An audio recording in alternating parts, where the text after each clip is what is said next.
Шалқанды тарту. Атайдың бір көктат егістігі бар еді.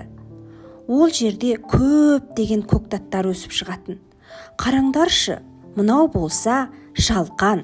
Ол өте үлкен болып өсіп шығыпты. Атай оны тартып алып шыққысы келді. Бірақ қанша күш өсе де оны тартып алып шыға алмады.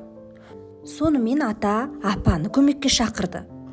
Апа атаның белінен ұстап тартты. Ата шалқанды тартты. Олар оны күшеп тартты. Бірақ және де оны шығара алмады. Өйткені ол өте үлкен. Сонымен апа кішкентай немере қызын көмекке шақырды. Кішкентай қыз апасының белінен ұстап тартты. Апасы атасының белінен ұстап тартты.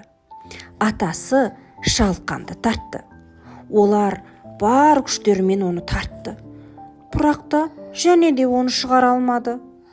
Өйткені ол өте үлкен. Сонымен кішкентай қыз күшігін көмекке шақырды. Күшік қыздың көйлегінен тістеп тартты. Қыз апасының белінен ұстап тартты. Апасы атасының белінен ұстап тартты. Олар күшеп бұл шалқанды шығарып алмақшы болды. Бірақ қанша тартса да ол шықпады. Шалқанды тартып қалжыраған атасы шалқанның үстіне отырып біраз демалып алмақшы болды.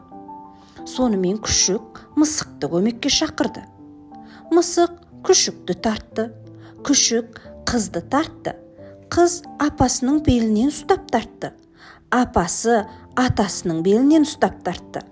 Олар бар күштерімен бұл шалқанды шығарып алмақшы болды.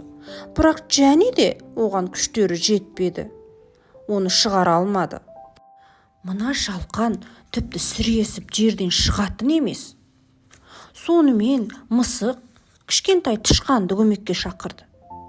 Тышқан мысықтың құйрығынан тартты.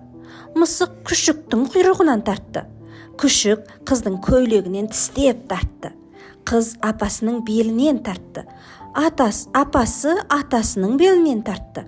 Сонымен бұлар ақыры күшеп жүріп, барлығының күшімен бұл шалқанды ақыры тартып шығарыпты.